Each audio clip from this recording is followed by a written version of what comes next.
So thank you everyone for being here. I have a very unusual class scheduled today. And I hope you get out of it what I think this was meant to teach us. So last Thursday, my son, who lives in Midland, Texas, flew in to take me to a concert for Mother's Day. And he got me fourth row seats in the center to see, and I hope you guys know who I'm talking about, The Who. And Shree's so funny because I told Shree about it and she goes, "Who's that?" And I said, "Shree, you are really not from this country."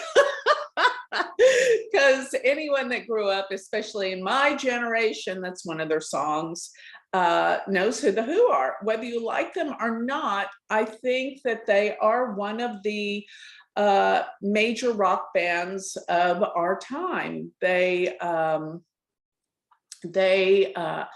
the Beatles, in my opinion, the Rolling Stones, right, and the Who. And I don't know who here has seen the rock movie Tommy. Did y'all, any of you here, see the rock opera Tommy? Tell me right now, anyone that saw that movie. Don't tell me I'm the only one that saw that movie here. Anyone? I've seen it. Okay, who's speaking? It's Danica. I've seen it. Okay. I'm in that age range. Did you think it was insane and like somebody that's just on drugs putting it together, which it kind of was? Yes, it was wild. It was wild. Okay. Well, for some reason, you saw the Broadway show as well. Wow. Well, let me tell you, it struck me in a way that it didn't strike anyone else, because it looked like crazy nonsense. It really and truly did. And anyone who wants to read my dissertation, I wrote a story about it. It's like about 30 pages on the rock opera Tommy, what it really means. Because if you understand the symbology in it, it is the symbology of life. And you can't see it through, I mean, it is so avant-garde, it's ridiculous. You know, you look at it and you think, this is crazy. But let me give you just a brief analysis and then we'll move on to other things. But I think what's important about it is it tells us if we don't own up to the truth, we will live in denial and we will be sick for the rest of our lives. That's what I got out of it. And so we have to really own up to our truths in order to heal our lives. Okay, that's the most powerful message from this I got. And anyone that wants a copy of my interpretation of the rock opera Tommy, I will send it to you. Okay. I used to sell it off my website about 20 years ago, but nobody bought it. So I'm like, okay, nobody wants to hear about this anymore. I actually, Roger Daltrey did a concert. I mean, did a tour. We went around and did just Tommy. It was about 2011, and I had just finished the interpretation. And I actually got up before the concert started, and I asked some of the people that were, you know, seating people and stuff. I said, "Is there any way I can get this to Roger Daltrey?" And probably they thought I was just a starstruck, goofy girl, but I really wanted them to read my interpretation. Okay, good. Well, I'm going to send it to all of you guys here. And And so they said, well, if you see anybody with this circular badge on, hand it to them. They may be able to get it backstage. So I went up to the first 3 guys walking around with that badge on. And I said, is there any way I can get this to Roger Daltrey? But in reality, it should have went to Pete Townsend. He's the one that wrote the whole opera. But he wasn't there. So I gave it to these 3 guys and I took a picture with them. If you want, I'll send you a picture. I didn't know who they were. Get this, they were 2 of Pete Townsend's brothers. One was Simon. And if you've ever heard that song, Baba O'Reilly, he says, Simon, take my hand. And one day after I had, spoken with them and I saw pictures of them and I realized I put together Simon and Simon in the song. I was like, maybe Pete Townsend got it. I hope so. So anyway, let me give you just a very brief recap of why I think it's an important message, what Tommy was trying to say, but nobody got it because it was so outlandish. And the music, and they talk about pinball. I mean, you're thinking, what is this? And if you win, and if you do watch that movie, Tommy, the all-star cast is astounding. I mean, Anne Margaret was in it, Oliver Reed, of course, The Who, Eric Clapton, gosh, what's his name that was a pinball wizard? Anyway, he's like biggest names in music in the world. Elton John? Yeah, Elton John, thank you. Probably you're looking at the all-star cast, but it's just ridiculous. Jack Nicholson was in it. I mean, it's crazy. But the fact of this movie, let me just give you the story. And then if you guys want, I will send you my dissertation. But it was about, from the very beginning, it's like the Alpha and the Omega from the beginning of life, that we ascend down into the world. And I think it's so important, if you'll note in the very beginning of the movie, he's on top of the mountain and his arms are extended, but he walks down the mountain and the sun is setting, not rising in the beginning of the movie, because that's what happens when we go down into this world. And then you'll see the parents are there and they're like in the Garden of Eden. It all represents like Adam and Eve. And then Tommy was conceived. And then he happened to be born on the day, though, that the war was over. Very symbolic as to him being the new Messiah. And that's really what it's kind of about. But the most important thing was, that was the start of World War II, and the parents were separated and the father was killed in action. And the mother is pregnant without a father. And so she's looking for a man to take care of her son. So she finds this really gross drunk guy, but he's very wealthy and she figures he can, help. Marries him, but unaware, they have this shrine in Tommy's room that gives relevance to the father that died. I mean, everything's like airplanes. He was an airplane, he's fighter in the war and aircraft. So it was like his bedroom was like a shrine to his father, and pictures everywhere. Well, one night you see the door opens and his father's standing in the doorway. Well, Tommy doesn't wake up, but then he sees something, moving out. So he gets up and follows. And then the father goes into the bedroom where the mother's with her new husband, and they get in a fight and they kill the father that they thought was dead, but wasn't. They killed him. And after it's over, Tommy was standing in the doorway and saw it all. And they flipped out, and that's where the song comes in, where they said, you didn't see it, you didn't hear it, and you won't say nothing to the word, and no one will ever believe you. That's the song about that begins it. So what that symbolizes is what we do to our children.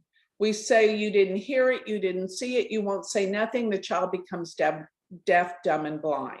And then throughout the whole movie, the mother's trying to heal this child's issue of being deaf, dumb, and blind, taking him to healers, ridiculous things, but very symbolic of what we do to try to heal, but don't recognize the guilt of what really happened. The parents are denying that they caused this problem in the child, and they're bringing him to all these healers. That's kind of what we do.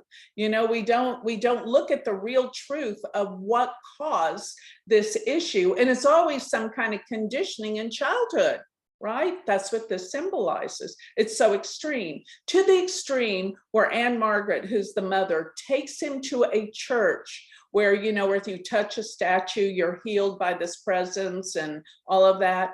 Well, it's so avant-garde. I say that because it's so extreme. What it's trying to symbolize, nobody could get it because it's so insane looking. So all these people are all lined up in wheelchairs, and they, you know, they can't walk, and they have all these diseases. People are all lined up.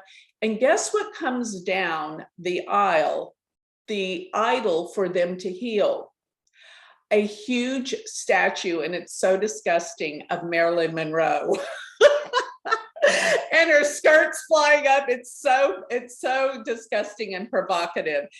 But what that symbolizes is what we look to heal our lives. It's the illusion, it's the glamour, and it's drugs and alcohol, because they go up to the altar, and what do they give them? A pill and a shot of Jack Daniels, because that's what we do to numb our pain, to heal. So you see, it's just this crazy story. Yeah, Neptune, you're right. But it's just this insane story. They take it to such an extreme level that people really missed what the symbology is, you know? But it was really crazy. And by the way, this whole story was conceived by Pete Townsend on an LSD trip. So that's a fact too. So the conditioning of the childhood, and then she takes him to all these healers and doctors, and she keeps thinking God's going to heal him. And what's so ironic is it's Christmas Day, and they're yelling at Tommy saying, how can you be healed? Because you don't know who Jesus is. There's no way you can be healed because you don't know who Jesus is. And meanwhile, they're drinking and doing everything, you know, and denying the truth of what they did to this child, that they actually murdered a man, and the child saw it, and they're denying it and saying, how can he be healed?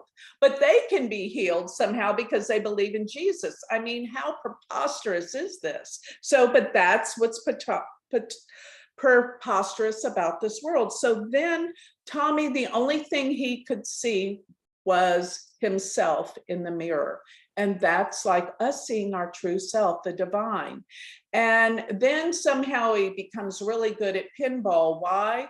Because he doesn't have any distractions from the outer world. He is one with the divine, and he becomes the best in the world, but he can't hear, see, or know anything. But pinball symbolizes the game of life, okay, in this movie. But what happens is one day he falls through the mirror, and he falls into himself, and he's awakened, and all of a sudden he can see, hear, and he becomes the new Messiah. And what happens are the parents become really engulfed in the materialism of it all, because all of a sudden now they can sell all these buttons, t-shirts, and Tommy becomes a Messiah of the world, but the world is sidetracked by the fact that they're so caught up in selling things and making money off of Tommy. So they turn on him and they try to kill Tommy. They kill the parents. Tommy then arises up the mountain. Remember, in the beginning, he came down from the mountain, but he rises up to the same mountain. And in the end, the sun is rising, not setting, and he becomes one with the divine. So he tried to teach everyone, you know, how to find God, because what he did was he would emulate being deaf, dumb, and blind. He'd have these glasses where you couldn't see, you'd have a cork where you put in the mouth where you couldn't speak, and you'd have earplugs that went into your ears, symbolizing the meditation going within. That's how you're going to find God. And so it's really a story about life, beginning and ending, and how we're so conditioned by all of our childhood experiences. But until we recognize and become one with the truth, we will never heal. And then again, that whole truth revolves being one with God and rising to that. So I thought it was a very spiritual message. And I wrote a whole dissertation. If you guys want, probably if you're not familiar with the music, it would sound outrageous, but for me, I grew up with the music and it brings back good old memories. So you can watch that movie, but watch it after you read my dissertation, because when you see it, you'll think it's insane. So I wanted to bring this to you guys. I never got anyone to find any interest in my interpretation of Tommy. And I can't tell you how much time I spent in this writing the interpretation of it. So I don't write only astrology books. I did write some other books, but I'd be happy to share it with you if you think you have any interest. And it is pretty entertaining, you know, but it is like outrageous, the movie in and of itself. Yes. So the reason why I knew I had to share this with you guys, this was not the plan. When I was driving back this morning in my car, the music from Tommy came on, 3 songs. So I said, okay, I'll tell everybody about this movie, even though I never had anybody that had any interest before in it. But maybe I'm hoping that this message about how we are so conditioned from childhood.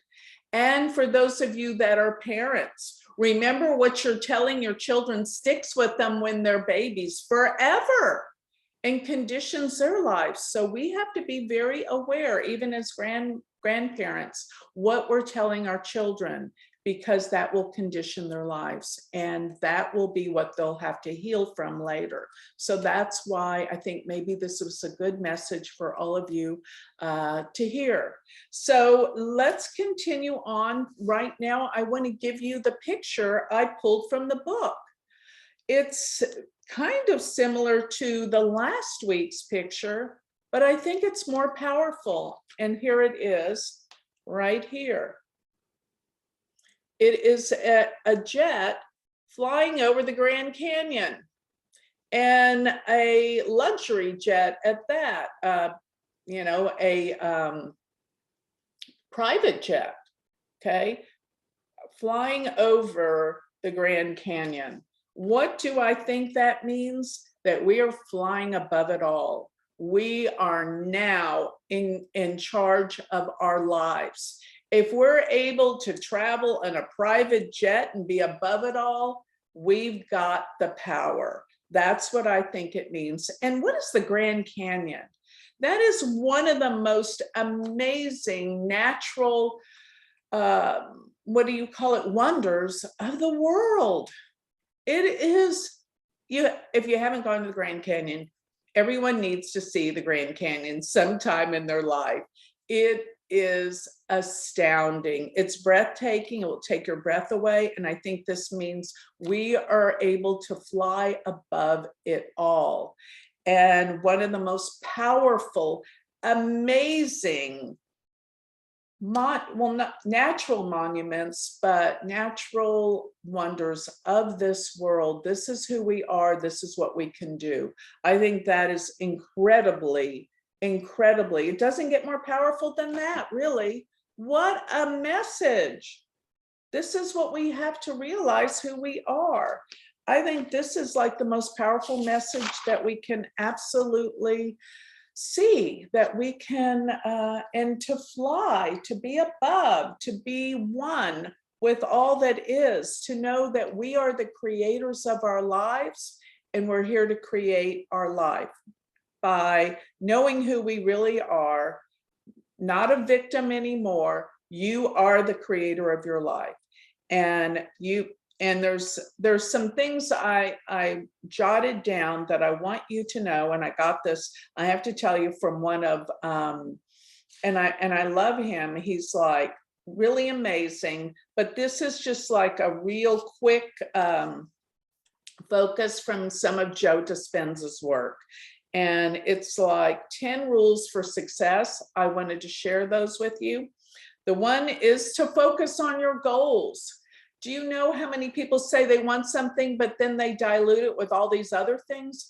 Choose one thing and focus on it, because when you're, this energy is being diluted and you're not being in focus, you're not going to manifest it. So and I think I said last week, we're going to focus on one thing, and I want to hear from everybody that you created it, that a miracle has happened. And we're gonna start sharing our stories. Don't worry, this isn't just a thing of our imagination. So the one thing I want you to jot down is focus on your goals. And then the second thing is you have to be completely and totally all in. Not halfway, not like, well, maybe kind of, sort of, yeah, that's what I want. No, this is what I want, and put all of your energy towards it, 110%. That's the next thing. Number 3 is make new connections. And what that means is you got to learn new things. If you're doing the same thing over and over and over again, you're not learning, you're not changing. So in other words, pick something that you don't necessarily know and learn about it. Expand your mind, your consciousness, and do different things in the day. Don't continue to do the same habitual things, go the same places, do the same things, talk to the same people. Get outside your comfort zone. And, if you're going to a social setting or a party, get up, force yourself to go talk to the people you don't know. That, I have to force myself to do that, whether you believe it or not about me. I do. And, it was like a couple of weeks ago, my youngest son got married, and I got up, instead of staying in my circle with my family and talking to them, I got up and I talked to all the other people of the other family that I didn't know. Go over there, start a conversation, find something where there's a common bond with people you don't know. You're going to learn so much more by getting yourself out of your comfort zone. You already know those people in your family. Yeah, you're comfortable talking to them, but get out of your comfort zone. This is the only way we're going to grow. And something else, I'll tell you something I'll share with you.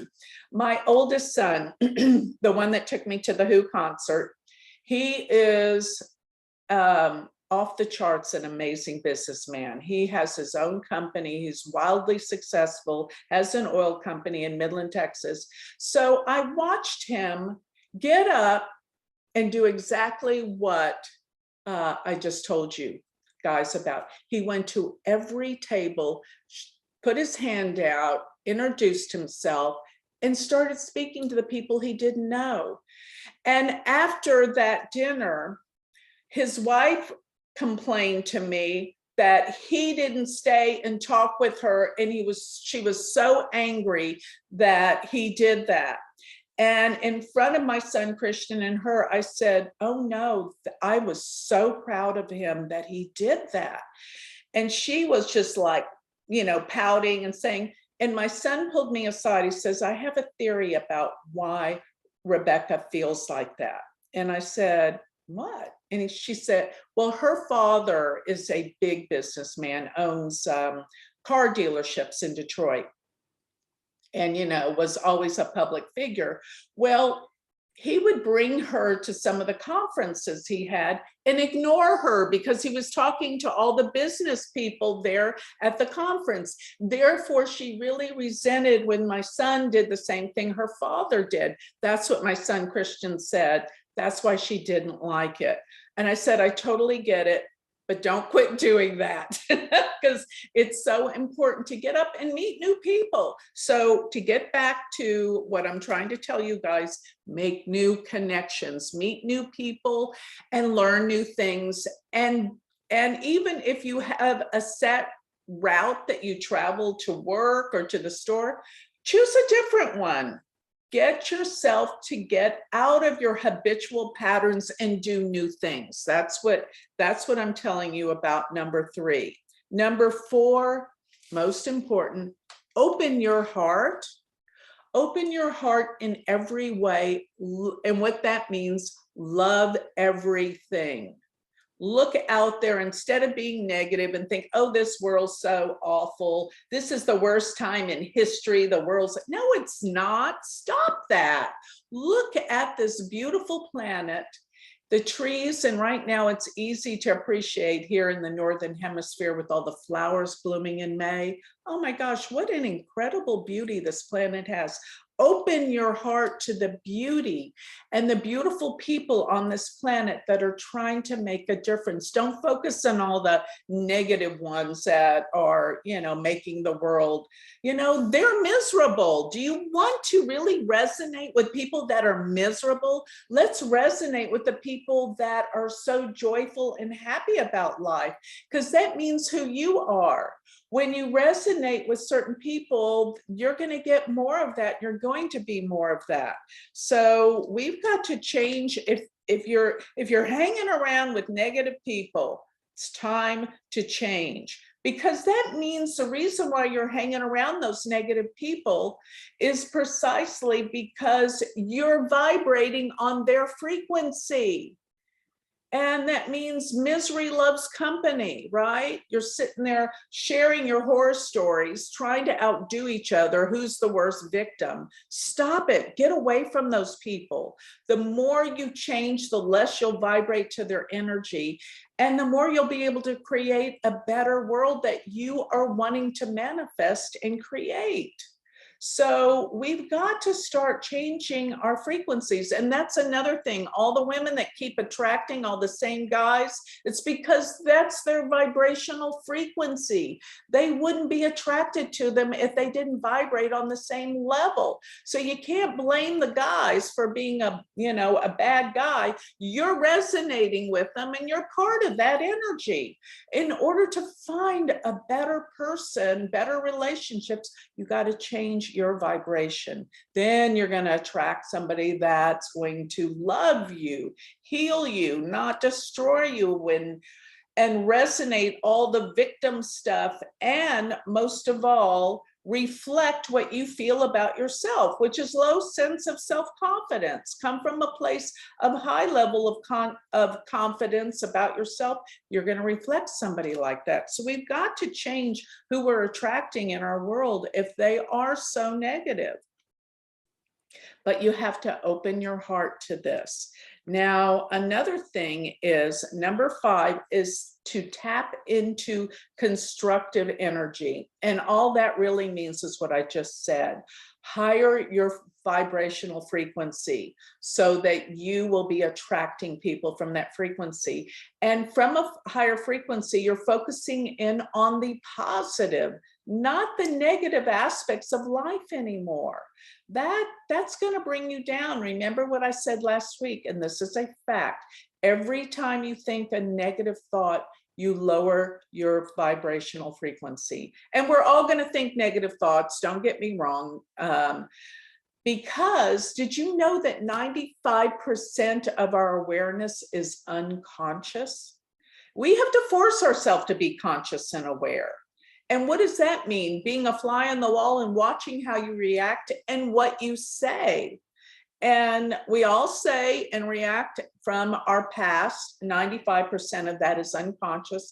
But the more we become conscious, the more we can change ourselves. Watch yourself. Know that what you're doing, you don't want to do anymore because it's still attracting the things you don't want, because you're trying to change to attract things you do want. And you've already attracted the things you don't want. So let's change that. So tap into constructive energy, higher your vibrational frequency. Number 6, you must have a vision. And that's why you're doing your vision board. That's why you're putting the things that you want to create. You want to see it. You want to feel it. You want to know it. And, when you feel it and you feel that emotion of having exactly what you want, you're going to change your whole vibrational frequency, elevate it to where you're going to be at the spot where that what you want will be a part of your life. So the future will be the present, because that's what we have to visualize. That's our vision, the future of what we want our life to look like, what we really want. So have a vision.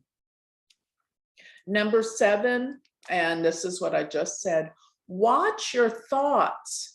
Your thoughts that are so unconscious, where do they go? Do they go into fear base all the time? Do they go into worrying what you don't want? Watch those thoughts and be outside of yourself to change those thoughts. Don't let your thoughts control you. You control your thoughts. We do have that power. And that's what we're going to start doing, being in control of our thoughts. Now, don't get me wrong. I'm going to be thinking negative thoughts, but I'm going to catch myself. Think, stop that. Look what you're doing. This is lowering your vibrational frequency. Plus, it's also playing havoc on your health. Negative thoughts will put stress on the body and destroy your immune system. But when you're thinking positive and you're thinking optimistically, and your vision of what you want to create, your immune system's going to step up. You're going to be stronger and you're going to be healthier. And when you feel healthier, that's going to be so much better, because then you're able to think more positive thoughts. You know, we are not, I don't know what my computer's doing here, but let me stop that. Okay. When we are allowing our negativity to take over, we don't feel good. We want to feel good in order to have more energy to create. And that's where positive thinking takes over. Now, I know there's going to be times when things are going to happen. And yes, they're not the best things in life. This is part of life. But you've got to always look at a lot of these things as an opportunity. And when we start looking at the astrology of this today, I'm going to show you how we can look at the planets as opportunities instead of, oh no, Mercury's retrograde, nothing's going to work. No, Mercury retrograde is a time to really focus and go back to what we have not created, because something that is incomplete, we've got to go back and finish. And that's what Mercury retrograde is all about. Yes. So the next thing is number 8 is to believe in yourself. You know, you cannot come from a place of thinking, I want this, but I don't believe it's possible. This is not who I am. You have to believe that you can do these things. And the way that I remind myself, you know, when I come from that kind of negative thought, you know, how is that possible? How am I ever going to get this or do that? Well, for example, get my dissertation to Roger Daltrey that night. Hey, he might have read it. I didn't know. But, you know, imagine this. If you are the divinity of God, what can you not? You can really and truly do everything, but you have to believe it. You are that, but you have to believe it. Your thoughts and your beliefs are limiting you. That's all. Once we really come from a place of knowingness and quit limiting our thinking, our thoughts, and believe in ourselves, you're going to see miracles. Okay. Next, number 9, break the cycle. Every day we have the same thoughts. We think the same thoughts. They pop into our mind. Oh, that person did that to me. They threw me under the bus. Oh, this person hurt my feelings and it happened 10 years ago. Are you kidding? Stop doing this to yourself. We all do this at times, especially women. I I laugh because I'm so happy that I had 3 sons instead of 3 daughters, because looking at myself, sometimes I'll get caught up in a thought where somebody did something to me 10 years ago. Do you think boys do that as much as women? I don't. My boys would beat up each other and then they'd be best friends. Girls, they would do things behind each other's backs to get back at each other and then hold a grudge for the rest of their life. I don't know why we do stuff like that, but let's stop that. That's disgusting. I mean, really. And I'm so glad. I don't even know if we have any guys in this group, but as women, we are here to empower each other, not to look at, oh, her hair is better than mine. Oh, her figure's better than mine. Oh, I don't like her because of this. She wears too much makeup. Stop it. What are we doing to each other? That is judgment, and that is ugly, and women are notorious for doing that. Think about high school, junior high and high school. Wow, were we just criticizing everything about everyone? Let's be beyond those ridiculous ways of thinking. Don't be the kind of woman that backstabs the other woman. Be the kind of woman that we need to band together and empower and love each other, because the feminine spirit is the creative spirit. We create life. We give birth. Why would we ever not like one another, love one another, and respect each other, what we've gone through being women? And men, I mean, the fact that I have 3 sons, I love men. They are so amazing. And I think, what we're all here to do is balance, of course, the feminine and the masculine powers within us. That's what we're all here to do. But please, please, let's remember that as women, we have to empower each other and come from a place where we totally respect and love one another unconditionally, instead of all these stupid things that society has put on us. I mean, I can't watch that show, but I mean, I watched it one time a long time ago. What is that? Those housewife shows? That's typical of how women behave with each other, always fighting. That is so wrong. Let's not ever think like that again, okay? So in other words, getting back to this, I want you to remember, break the cycles of the past. Let's move forward and let's be free of past experiences that control our life. When we're thinking about the past, and when we're letting the past control us, we'll never create the future that we're all wanting to create right now. So remember that. And the last thing, step number 10, stop excusing yourself. All these excuses. Well, I'm this way because he makes me feel that way. No, you're not. You're allowing yourself to feel that way because you think somebody's making you feel a certain way. You have the power to take charge and feel the way you want. People aren't doing anything to you. You're doing it to yourself. And anytime you say, oh, I feel this way because my daughter said that. I feel this way because my husband said this. I feel this way because my friend accused me of this. No, you're not. You're doing it to yourself. And we got to stop being a victim. Victims never get anywhere. You know why? They're continually blaming outside sources for the reason why they are the way they are. And when you decide to take charge of your life, there's no more excuses. Oh, I'm too tired to do that. Oh, I'm too busy to do that.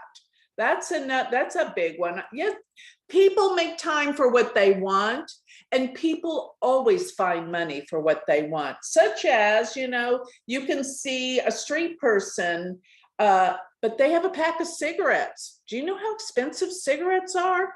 People find the money and the means to get what they want. So remember, what do you really want?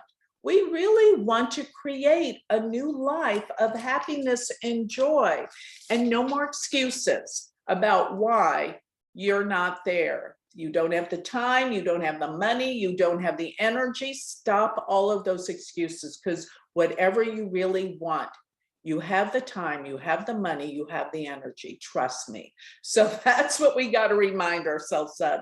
No more copping out and excuses, because we'll all find a way and find an excuse so that we are not following this path to our success for what we really want to achieve in life. So I hope those were some good clues of remembrances of what we got to remember to do if we are going to create the miracles that I know all of us are here to create. So now I want to share the screen, and I want to show you the chart. Hold on a second. For today, I want to talk a little bit about what the astrology could be telling us for today. Today is May 10th. I pulled it up for 12 noon because that's the time we started this class, and I'm in Dallas. And Mercury turned retrograde today at 10 degrees of Taurus. Now, my YouTube about Mercury retrograde should come out tonight. I filmed it Saturday.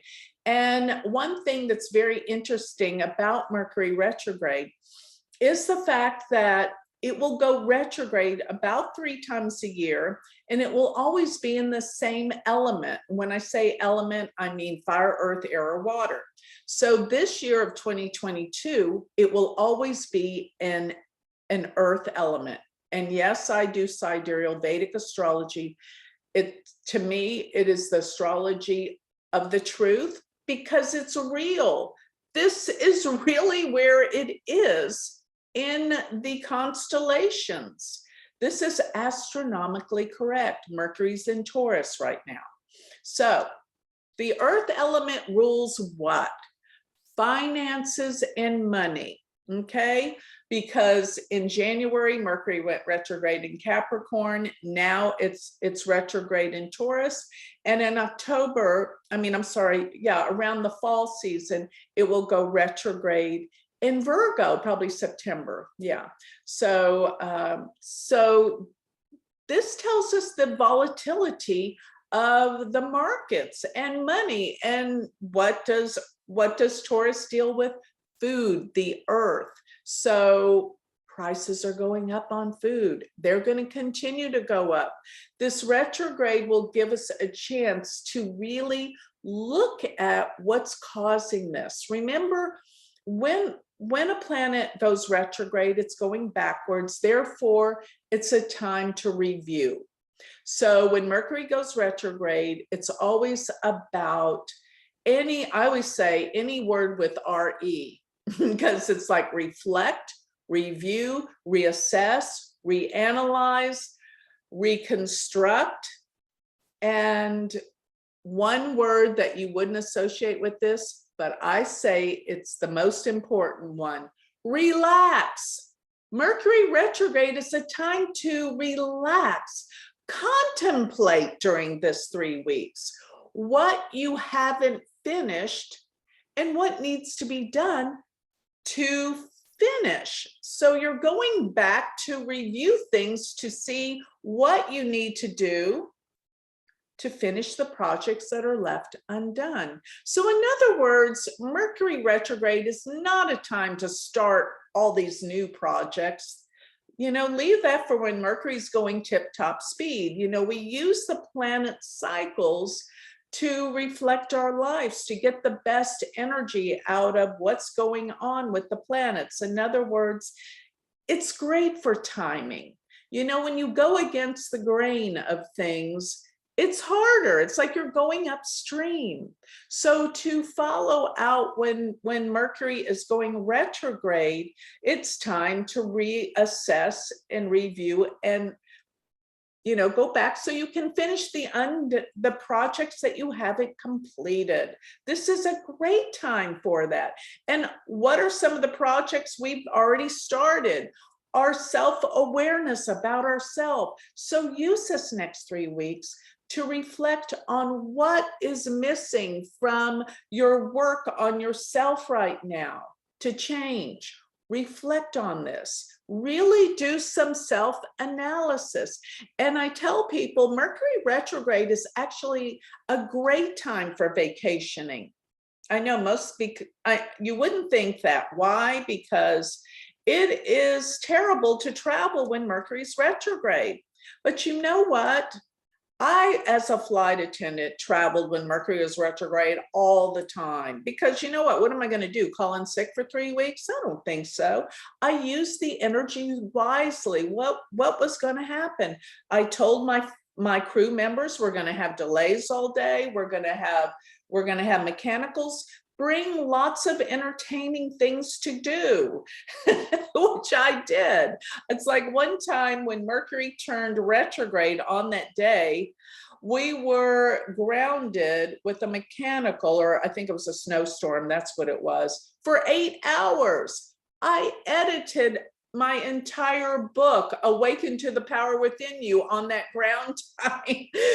And I brought it all knowing it was going to happen. My other crew members were freaking out. When is it going to take off? When's it going to... I was just like, leave me alone. I'm busy. I can get this. I can use this valuable time to redo my book, edit it. That's going back reviewing. So, and what is Mercury? Writing, communication. So I used that time for what it was good for.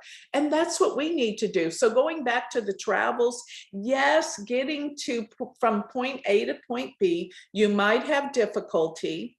Just be ready for the delays, no big deal. But once you get to your destination for vacation, it's time to reflect and review on your life. That's what vacations are for. They're a time to get away, not do anything, start any new projects, but to sort of like, I don't know about you guys, but I come up with some of my greatest ideas for my work, because when I'm not in the daily grind doing the same thing all day, that, doing readings, I'm able to get outside of my world and look back at it and see what I'm doing and find ways to improve it. So that's why I say Mercury retrograde is a good time for vacation. We can get outside of ourselves and review our life. What can we do to change it, to make it better? All sorts of ideas will come. Why? Because you're relaxed. If you're on a beach and you're thinking about, what's going on and how you can change your job, you're freer and your ideas are better. Take notes. Just, it's a time to reflect. And relax. So use this next 3 weeks to do exactly that with your life. I mean, you don't have to go anywhere, but you can use the weekends to really reflect, or whenever you're off, to view your life. What do I need to do to finish this project? And you'll get your answers, because that's what Mercury retrograde is for. And, I've noticed that the Jupiter and Venus are still together in Pisces. Venus is exalted, Jupiter's in its own sign. It's a very creative time with Venus in Pisces. So use this time. This is why we're doing all these exercises with the planets in the positions they are. This is an extraordinarily powerful time on the planet to create. I know it looks like, havoc out there in the world, but for our own self-betterment and creation, this is the most wonderful, wonderful time.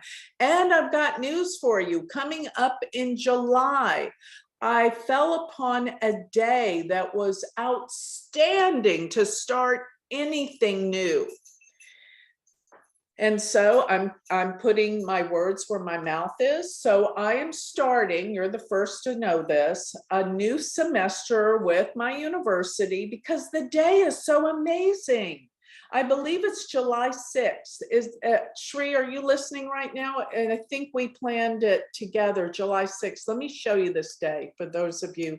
Yes, it's July 6th, Joni. Okay, let me show you and I want everyone to use this day for whatever you want to start. if there's something in your business that you're wanting to start for anything, use this day. Let me show you how astounding it is. Now, for those of you that don't know astrology, I'll explain it. But for you that do know astrology, you're going to be astounded by this date. Okay, so I'm putting in July 6th. And I think It's planned it- 9:45 a.m. What time was it? 9:45 a.m. Yes, so we're even going to start the class on the best time. 9:45, and I'm not telling you so that you take my class. I'm telling you so you can use this day for whatever you want as well. But I was like amazed. Let me show you why this day is so good. Look at where Saturn is. It's in its own sign of rulership, Aquarius. When planets are in the sign that they rule, they are the most powerful, aside from the exaltation sign, but I'd give them equal credence, really and truly. So Saturn's in Aquarius, Saturn rules Aquarius. Jupiter's in Pisces. Jupiter rules Pisces. Look at Mars. Mars is in Aries. Mars rules Aries. Look at Venus. Venus is in Taurus. Taurus is ruled by Venus. Look at Mercury. Mercury's in Gemini. Mercury rules Gemini. And the only two planets that aren't in their sign of rulership are the sun and the moon. And if you back it up to February 2nd, which I wanted to do class on that day as well, the moon is even in Cancer, which means on February 2nd. July 2nd, Joni. Oh, I'm sorry. Guys, why am I saying February? July 2nd, excuse me. Thank you for correcting me there.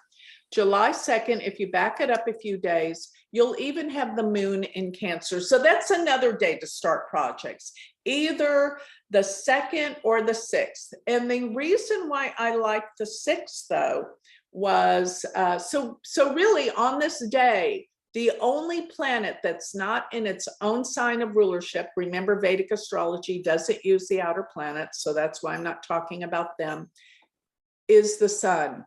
Every planet is in its sign of rulership except for the sun on February 2nd. That's a Saturday. Let's all take the time on that day to do your vision board, to do your meditation, look into the flame of intention, look into a candle. This is the most powerful day. And I also think the 6th is powerful. Let me show you why I chose the 6th over the 2nd. Actually, because Mercury, I didn't care for Mercury being 0 degrees. I wanted to be well into the sign of Gemini. And plus, we wanted Mercury deals so much with communications and learning, educations. And another thing is, we're going to be putting out a new magazine. So you're going to find out new things that we're doing with that soon. And Mercury is involved with that on the day. So these 2 days are monumental for using them to start new projects.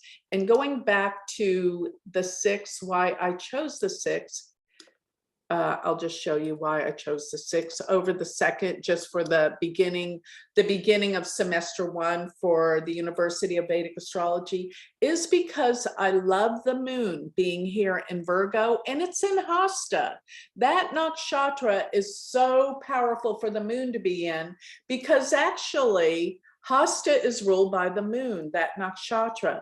But the other reason why I liked it, the moon is in Mercury ruled sign by being in Virgo. So it empowers Mercury being in Gemini. And that's what learning and teaching and everything's all about. Wednesday is Mercury's day. That's another reason. And Jupiter almost exactly aspects the moon on that day from Pisces to Virgo. That's why Shri and I actually went over this day, but I happened to fall upon this day because somebody was asking me to choose a good day for something. And when I saw all the planets in their own sign, I don't know that I've ever seen this like this before.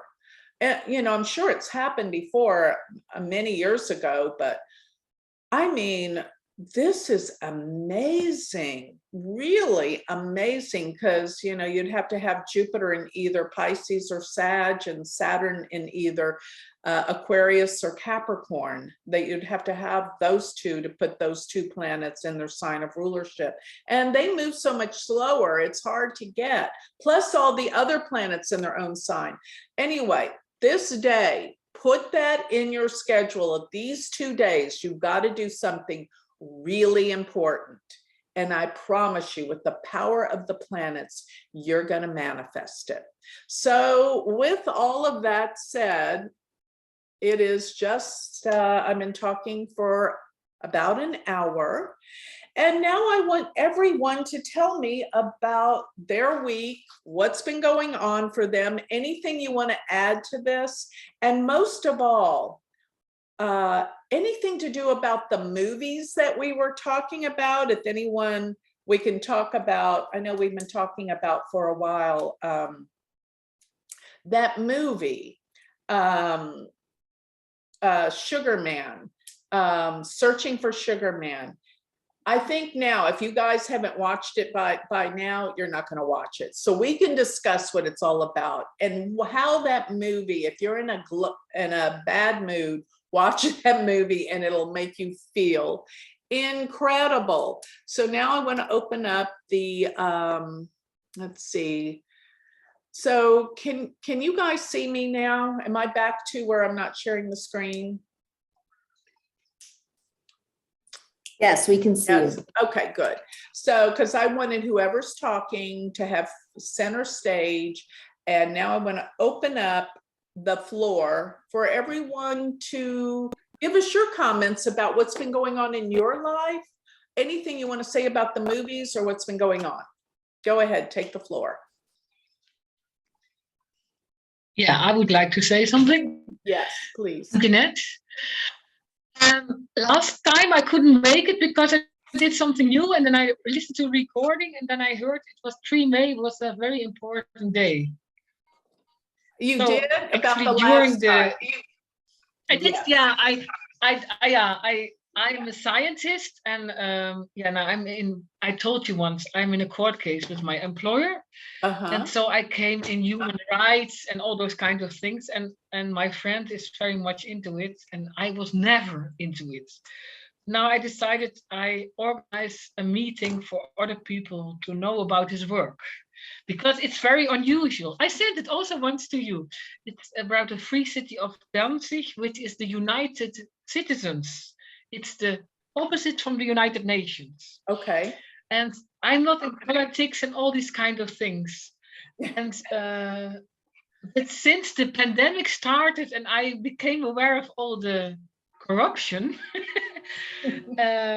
because I was sitting at home, because I was not working anymore, and I'm a scientist, and I'm an epidemiologist, and I'm a clinical scientist doing studies with. So the corruption was so huge, I had to do something. So I came into this, and I started to become more interested in his work, and I became part of groups, and I invited people from all the groups, and we had a meeting. But I would never think about me as doing something like this. And now I found out I have Saturn on my North Node in Western astrology. And this has to do with law. And that's because I'm in the court case, because the laws. And now in Switzerland, my friend, because I'm at 8 years in this court case now, since 2014. Wow. It's like a reorganization of the justice system.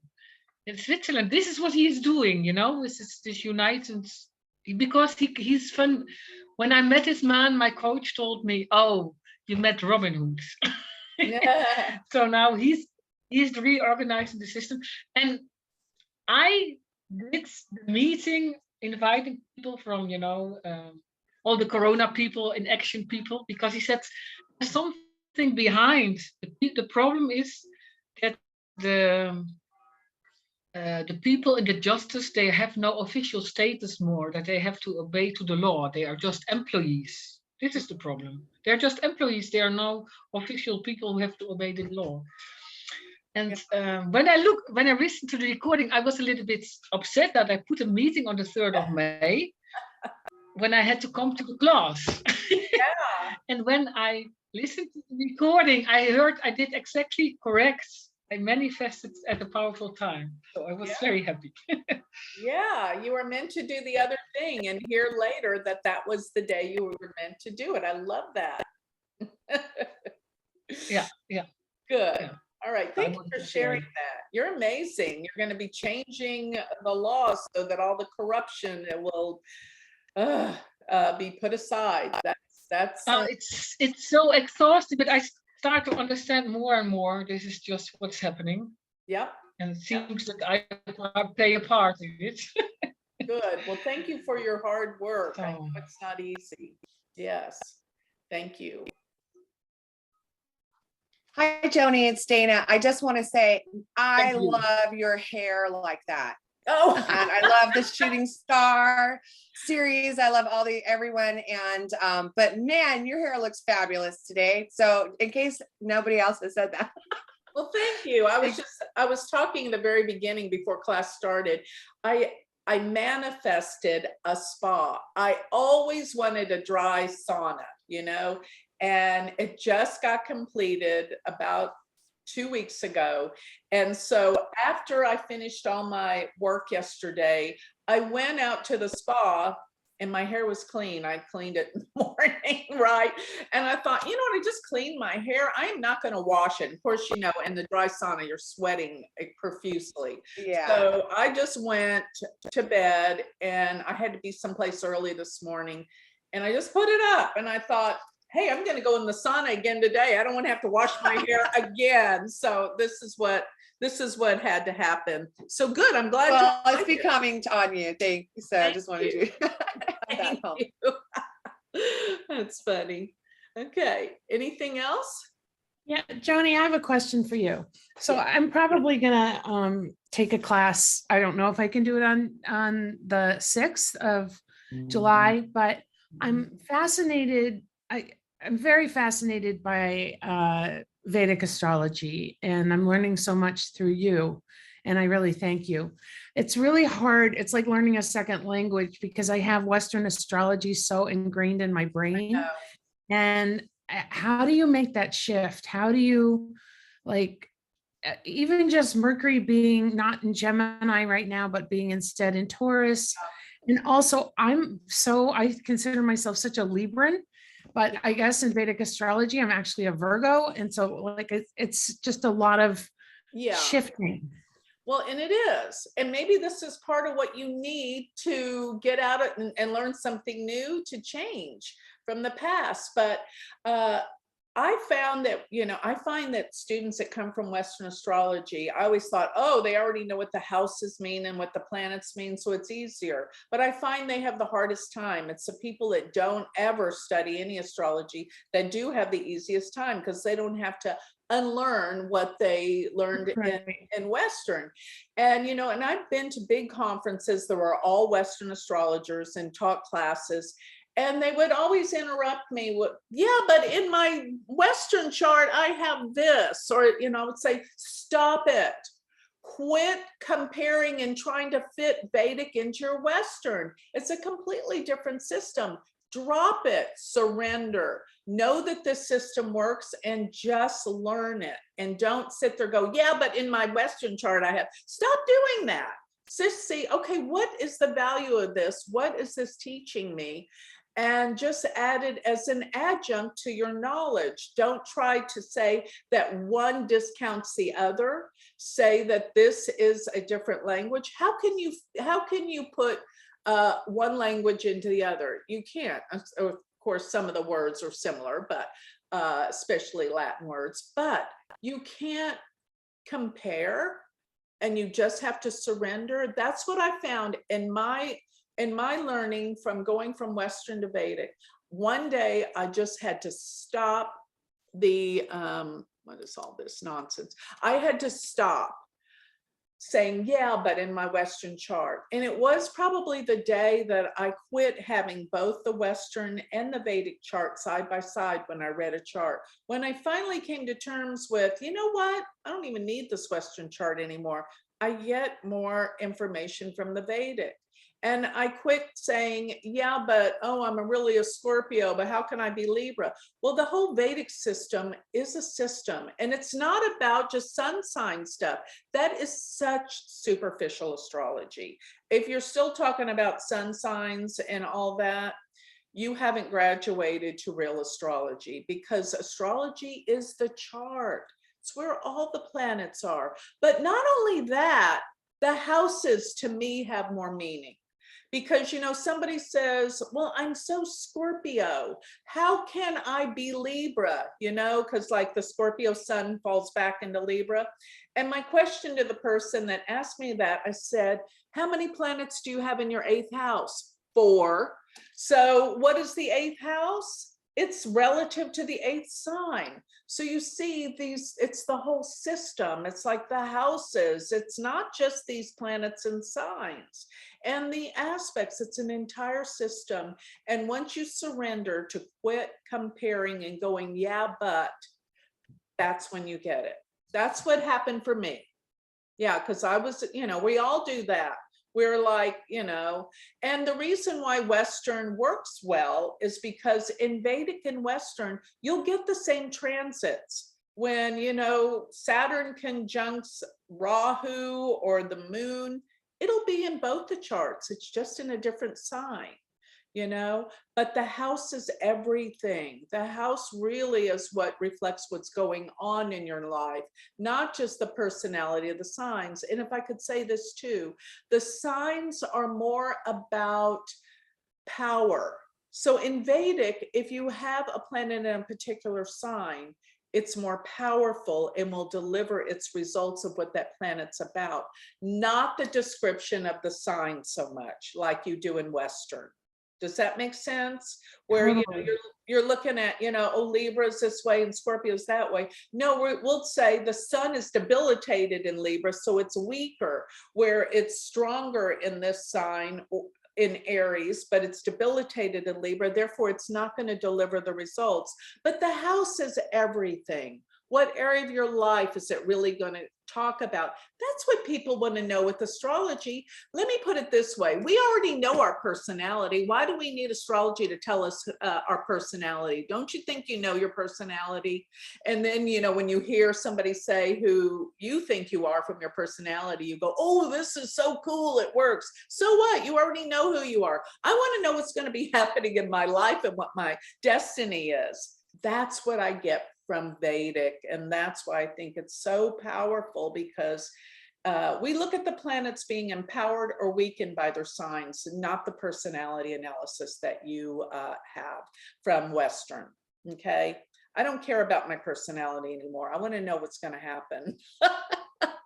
Totally. Totally. There you go. Yeah, but you were just so clear, like just forget completely, start fresh, and don't try and put both of them at the same time in your brain. So that it actually slows down your learning process doing all that. It's a lot of work thinking, yeah, but you know. Awesome. Thank you. That was awesome. You're welcome. Okay. I hope I didn't bore all the people that don't know astrology, but yeah, speak up. We got some more time here. So Joni, I want to thank Dana. This is first thing I noticed. I love it's carefree freestyle hair. Beautiful. Oh, okay. Beautiful. Thank you. And that's my go-to. I couldn't find my scrunchie today. I just woke up from the nap.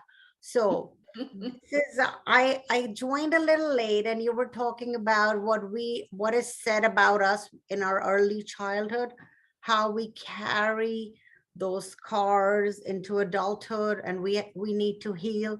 And then you pull up that picture, and this is what I wrote: crossing over. And bridging the gap, crossing over. That was so beautiful. And you're taking us in that jet. Yes. we are all together crossing over. Yeah. That was so beautiful. And the 10 points you discussed, and then you talk about Mercury retrograde, and I'm thinking July 4th is right between 2nd and 6th. You know, some it's nice to think positive for the country because you know, America, it leads the world. So it's like good for everybody. And one more date I remembered, and thanks to you because you did a reading for Shashi, and that was September, first week of September. We had a similar situation, all planets in their own signs. 2020, September of 2020. Okay. Yeah. Yeah, just before the nodes change signs. So, and this is beautiful too. Mm-hmm. Something positive to look forward to. Absolutely. Yes. Yeah. And I know what unfinished I have to finish. I'm right there hanging in there, but I'm going to move forward. I can think of something you need to finish too, Geeta. Yes. Yeah. You know, the Saturn, university. yes, and Saturn transiting a Capricorn, my 4th house. Mm-hmm. And plus I'm in started my Sade Sati. It was a lot of deep stuff with my mom. Oh yeah. That's, yeah, I get it. Yeah. Okay. Yeah, and I don't mind sharing with everybody that and Joni you pointed it out very sweetly, nicely to me, but I didn't get it in 2019 after the conference about my mom, and you said I need to move on, and I just I thought I am okay, but you know how Saturn does our reality check. Mm-hmm. And I think of 4th house in terms of peace of mind and everything that was happening. And I love that you said how these thoughts from childhood experiences, they wear us off, because I got the COVID 3 times, confirmed 3 times. And so, you know, this is like a new birth for me now. Wonderful. Yeah. And I've finally moved ahead, and for everybody to know, my mom's like, it's not nice to say, but she's definitely a huge narcissist. Mm-hmm. Mm-hmm. Yeah. Yeah. Yeah. So, and my 4th house ruler in the 6th. Struggle. Yeah. Struggle. Yes. But you know, this is beautiful. All of us coming together and you leading us. You know, this is so beautiful, so deep, so healing. This is what you are, all about healing. Yeah, and that's what astrology is. I mean, everything that helps us transform and change and evolve spiritually is healing. Yes. Beautiful. Thank you. Thank you, Geeta. Joni, you look like you're in high school, okay? High school. I am serious, I hope woman. I don't act like you it. do not age. You look amazing. Seriously, you just shine. Thank you so much. That's so kind of you. Yeah. You know, goddesses do not age. I believe that. Well, you can see all the shine on my forehead. I was like, people tell me that, and it's like, I'm in my 60s and my face is still so frigging oily. It's obnoxious. I have to, after every reading, wipe off all the oil on my face. I don't know what's the deal, but everyone said you'll look younger, but you know, who cares when your face is this oily all the time? So anyway, it's supposed to be a good thing, but I think that might be part of it. Anyway, thank you, Michelle. You're welcome.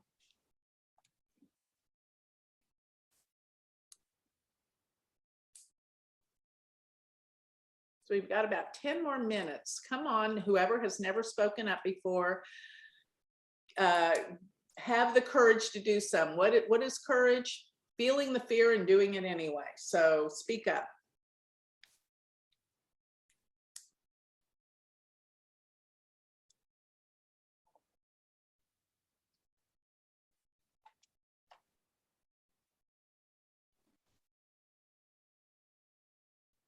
I mean, I'm being quiet. I'm letting them, giving them the opportunity to speak, but nobody's. So if no one's going to say anything, I'll bring up a subject that maybe everyone's interested in.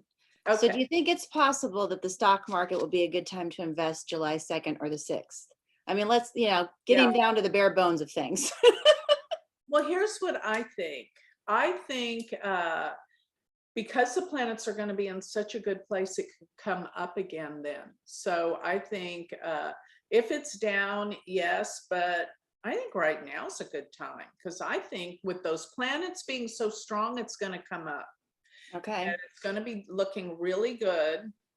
And of course, it's going to go down again when we get all that other slew of things on that happens in August. Remember, I told everyone, when was it? March 30th of 2020. And everyone was saying, oh no, the stock market just crashed. It's never going to come back. I mean, I was the only one that said, jump in and buy now. It's going to go back up. Nobody believed me. I put my money where my mouth was, and boy, did it. My husband thought it was the best prediction I ever made. Of course, that's what he'll think about, not the wonderful things about, our children or the meaningful things. He thought, oh, well, that's a great prediction you made. So anyway, that's So silly. you think it will have a positive effect on the stock market in July, and then we'll have another downturn again in the fall, and it will just be kind of an up and down cycle. And then your prediction was that in 2023, you thought the market would come back up again. Yeah. I mean, it's, And for some people, like my oldest son, he has, tons of stocks. He said, I'm in it for the long haul and I don't care about going in and out, and he's not going to sit there and go, oh, my portfolio, I just lost $2 million like everyone else does. No, it's just like he knows it's going to come back. Just ride the wave. For some people, all these people are trying to pull out, pull in, pull out, pull in. Drives me crazy.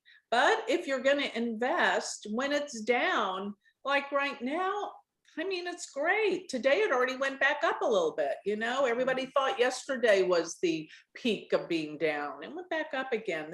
There's too many people with money that don't know what to do with their money. And every time they see where it goes down, they jump in. So just, either ride the wave or follow. I think when the planets are beautiful and strong, it indicates a good, strong market. Okay. Good. So it's going to go back up. Now's a good time to buy some of the really low stocks. And didn't I tell everyone to invest in oil, as much as I hate, dirtying the planet? But, if you're in the stock market to make some money, I knew that oil prices were going to go sky high, and I even predict they're going to go a little higher. But, it's too late to invest in that now. But I told y'all a year ago. I got into an XLE fund, Joni, and I want to thank you. Do I owe you 10%? Of course not. I'm happy to help everyone. Okay. But you know what? Electric cars coming along and getting rid of all these pollutants is another positive thing. It's just that we're not able to do it overnight. It's going to take a little time to calibrate to all these new ways of cleaner energy, but we'll get there.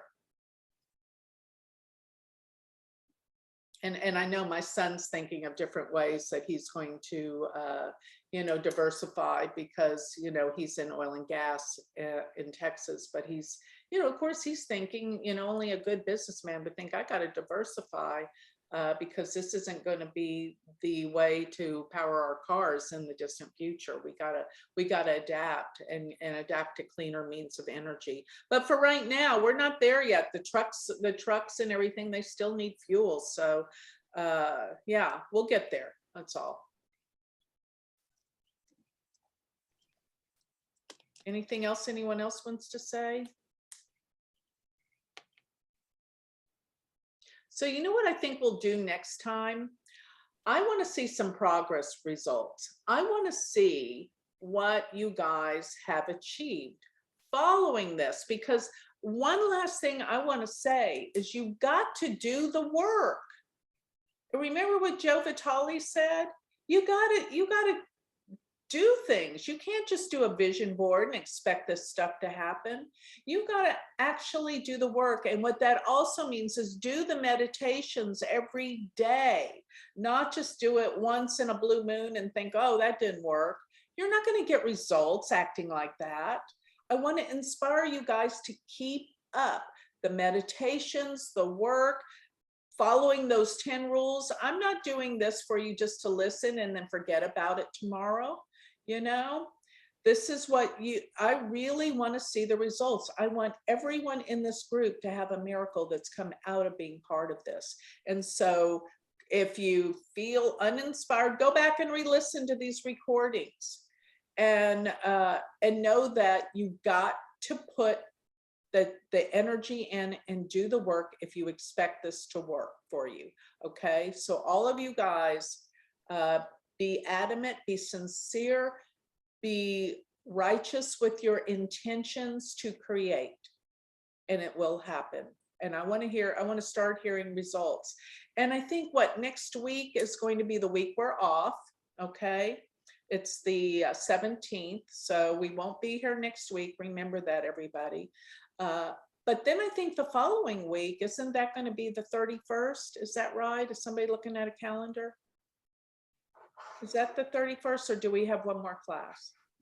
It's the 24th, yeah, because I thought we had one more class. So we will converge on the 24th, and don't forget, on the 31st, we'll have John Nolan. His name is European, so it looks like Jean, but it's John. And if you haven't looked at his YouTube, it's wonderful. It's inspired YouTube. And, you know, he's here to inspire us. He has a dream that he wants to help the planet evolve and grow from a more spiritual standpoint. So he has a lot of my favorite speakers. Joe Dispenza, you know, he uses the voice and he puts it to the beauty of the earth and music. And it is truly his channel truly is what it says. It's inspiring. So it's inspired. So check that out. And I don't know, Shri, are you still here? Yeah, Joni, I'm here. Can I send you my interpretation to Tommy? Or I actually already did send it to you. Yeah, I have it. I can email it out to everybody when I send out the recording link. Okay. Yeah, and I know that I know the movie, it looks crazy. So first read my interpretation, then watch the movie, because then you'll have the aha experience of what all that symbology means. The reason why I love that movie is because it's so symbolic. The whole movie's symbolic. You can't take it at face value. Otherwise, you'll think it is somebody on an acid trip going out of their mind and nothing means anything. But I haven't watched the movie yet, Joni, but yeah, your interpretation was amazing. I mean, it's it's a totally spiritual take on everything that's going on. I'm waiting to watch the movie to see how that fits into it. Yeah, so you'll watch the movie and you'll think there's no way I would have thought about any of this Exactly. unless I read this interpretation first. And you know, I couldn't ever get anybody to watch that movie because it was so insane. But one time back, you know, I think it was like 15 years ago, I made the people from my astrology class come to my house and watch the movie together with my interpretation. I don't think they got as much out of it as I did, but I tried. Anyway, so I would love to hear if anybody reads my interpretation and watches the movie and sees and tell me if you got anything out of it. I will say this. The woman who edited my Tommy dissertation, she actually said, and I believe her, she said it changed her life. So that was kind of cool. If it changed one person's life, then my work was done. But but it is crazy. And I have to say this, at the concert, I had big tears in my eyes the whole time, because he opened the whole show with about 4 or 5 of the songs from Tommy. And that is just, it was just such an amazing work. I mean, I for the first time I saw the movie, I was in college, and I immediately saw all the symbology, and I watched it over and over and over again. And then I was just compelled to write that interpretation of it. So it's really meaningful. And I think it is the eternal story of the Savior and the awakening. But, you know, the Savior and the Messiah, that's really kind of what it's about, but the true story of that. So I'd be honored if you guys read my interpretation and watched the movie. So I'll leave you guys with that. Anybody want to say any last things about Searching for Sugar Man? Anyone watch it and want to say anything about it?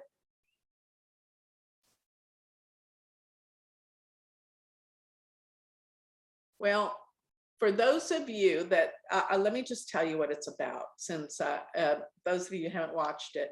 It's about this guy in Detroit that's a musician, and he's a talented musician, but he never makes it. And he is living in poverty. As a matter of fact, he was living in abandoned houses in Detroit with his family.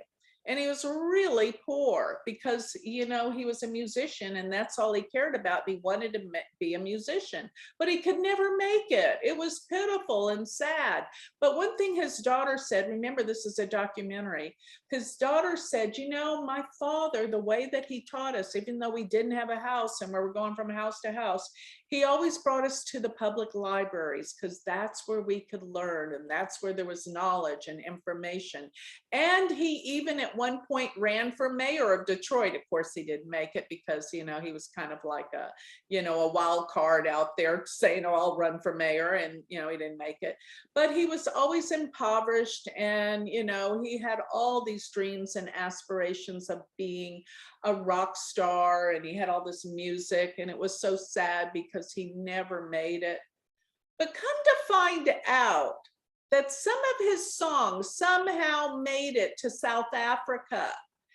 And in South Africa, he was the Elvis Presley of the whole nation. And they took all the words to his songs and made them into their theme songs for the apartheid that was going on back then.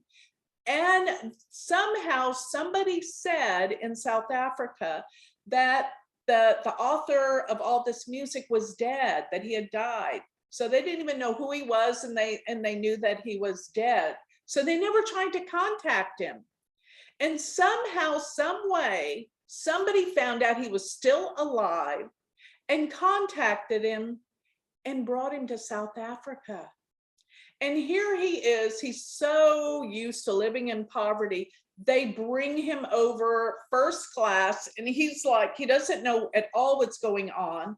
He gets off the jet in South Africa, and it's exactly like John Lennon came back from the dead and just walked out amongst the crowd of adoring fans. The whole country was there, and he did a concert. And people had his songs, Sugar Man and stuff, tattooed onto their arms all over the place. And they were all lighting the lighter in the audience. You see like this, I mean, hundreds of thousands of people of adoring fans. He was the biggest hit in South Africa and didn't even know it.